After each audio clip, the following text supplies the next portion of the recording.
doa dulu kepada Elon. Silakan pimpin doa. Baiklah semuanya, sebelum kita memulai kegiatan kita pada pagi hari ini, alangkah baiknya kita berdoa terlebih dahulu. Berdoa di dalam hati mulai. Berdoa selesai. Tidak hadir hari ini? Hadir semua? Berarti hadir semua ya?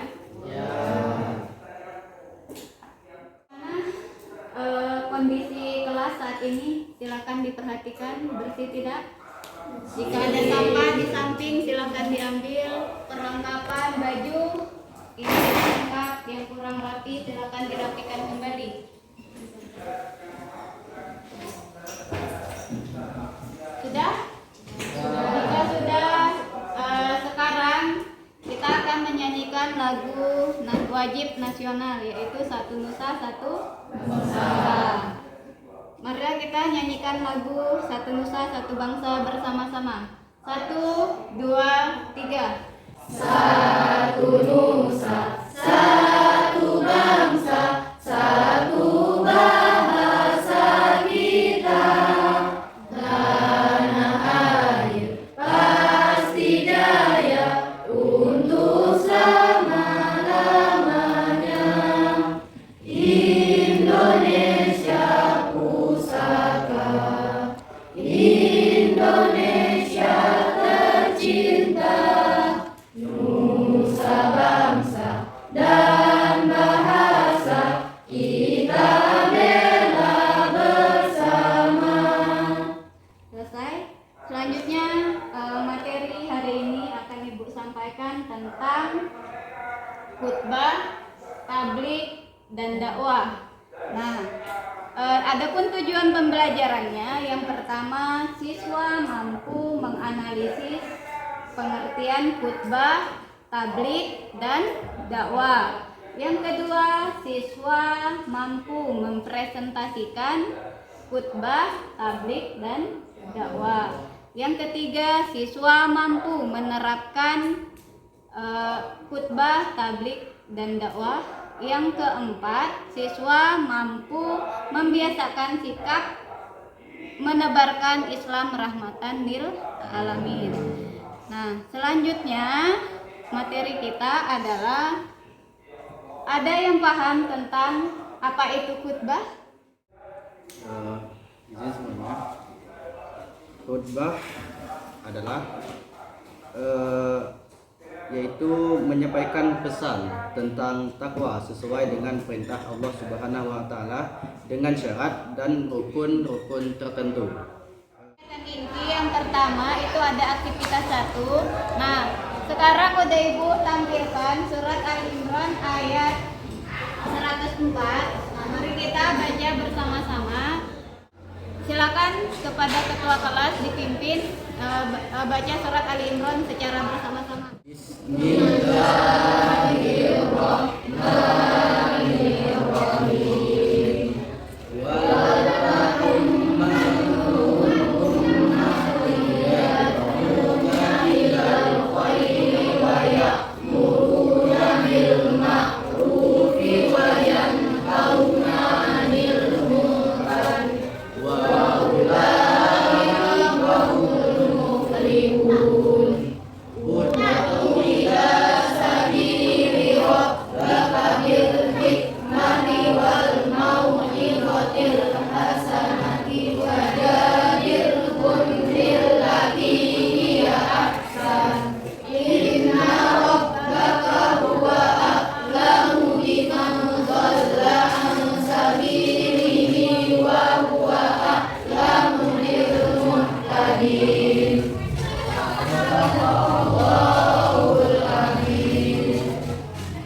Nah, selanjutnya ini ada gambar.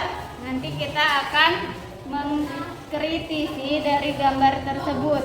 Nah, silakan semuanya perhatikan semua yang ada di gambar ini. Kelihatan nggak? Nah, yang pertama gambar 4.1 itu berikan kesempatan anak muda berkecimpungan di dalam berdakwah. Nah, siapa yang bisa Silakan angkat tangan. Silakan kepada mayoritas. Oke, dari gambar muka titik 1 dijelaskan terkait tentang berikan kesempatan anak muda berkecimpung di bidang dakwah. Menurut pandangan saya pribadi, hal itu harus dilakukan karena memang tidak hanya para generasi yang sudah tua khususnya untuk berdakwah, tetapi kita harus memberikan kesempatan anak muda untuk berdakwah. Walaupun memang mungkin ilmunya masih kurang, tapi bisa belajar dan melatih diri. Kasih aplaus untuk Khairia. Nah, yang kedua ada aktivitas laki-laki dan perempuan berhak melakukan dakwah. Gimana pendapatan kalian? Pada Erlon, silakan. Menurut saya tentang gambar 4.2 laki-laki dan perempuan berhak melakukan dakwah. Artinya berdakwah tidak terkhusus hanya laki-laki ataupun perempuan yang bisa berdakwah, tetapi bisa semua baik laki-laki dan perempuan yang melakukan dakwah baik di mana saja, kapanpun dan dimanapun. Itu saja menurut saya, Ibu. Ini ya materinya khutbah, ceramah yang berisi nasihat dan wasiat keagamaan yang disampaikan kepada jemaah yang diikuti oleh. Ini ada syarat khutbah dan rukun khutbah. Nah, rukun khutbah membaca hamdalah, membaca syahadat, membaca selawat. Syaratnya sudah masuk waktu zuhur, maka hendaknya berdiri jika mampu, duduk sebentar antara dua khutbah.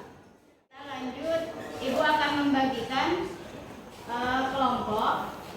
Nah, tugasnya yang pertama adalah kalian membuat PowerPoint seperti yang Ibu tampilkan tadi. Nah, nanti PowerPoint itu kalian akan menjelaskan di depan kelas, mempresentasikan hasil dari PPT yang telah kalian buat. Nanti kelompok 1 posisinya di sini ya. Kelompok 1, Neza, Jaria, Amel, Tamala, Nidia. Ada yang namanya belum Ibu sebutkan? Tidak, sudah lengkap ya. Kalau sudah, silakan bentuk kelompoknya masing-masing. Akan Ibu berikan waktu selama 10 menit. Silakan.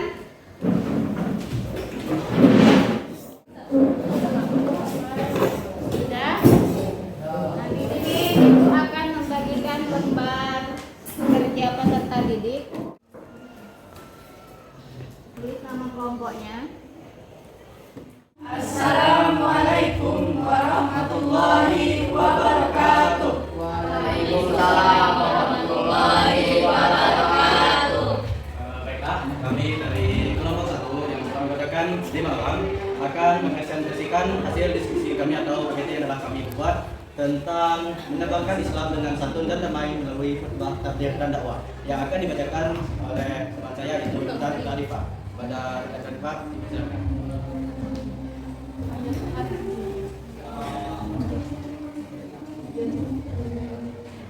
Yang pertama yaitu mayoritas umat Islam banyak yang memilih diam jika berhadapan dengan persoalan yang rumit, contohnya aksi teror.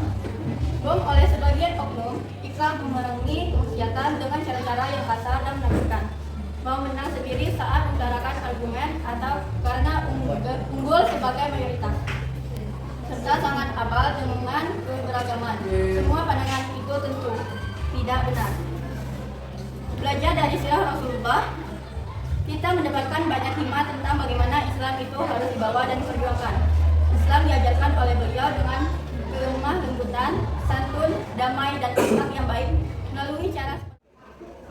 Kesimpulannya, harus kita sadari pertama bahwa saat ini kita kurang bicara Islam yang damai. Mayoritas umat memang bersikap damai hanya karena sikap mayoritas yang diam. Maka panggung media dimanfaatkan oleh sekelompok kecil yang anarkis, tidak toleran, dan wajah muslim yang lalai. Sebab itu diperlukan upaya bersama untuk melawan kesewenang-wenangan tersebut, dan upaya ini harus dilakukan oleh mayoritas umat. Baiklah, itu saja penyampaian materi dari kelompok kami. Silakan apabila ada yang ingin menambahkan atau yang ingin bertanya kepada kelompok kami. Silakan pada sekian. Izin bertanya kepada kelompok 1, bagaimana cara berdakwah di lingkungan yang memang sudah jauh dari nilai-nilai agama Islam? Baik.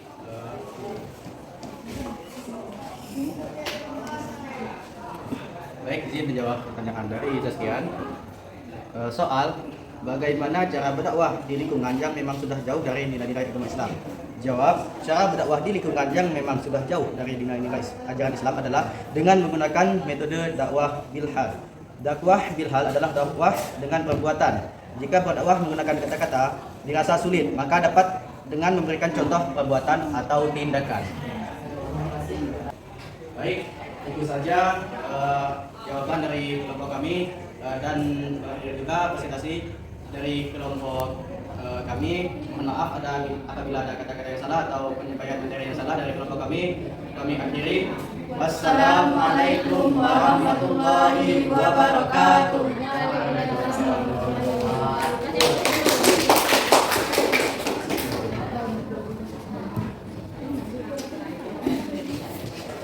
Pembelajaran kita cukup sampai di sini. Untuk mengakhiri pembelajaran, siapa yang di sini bisa menyimpulkan hasil dari diskusi selama pembelajaran kita tadi? Silakan angkat tangan. Yang bisa menyimpulkan?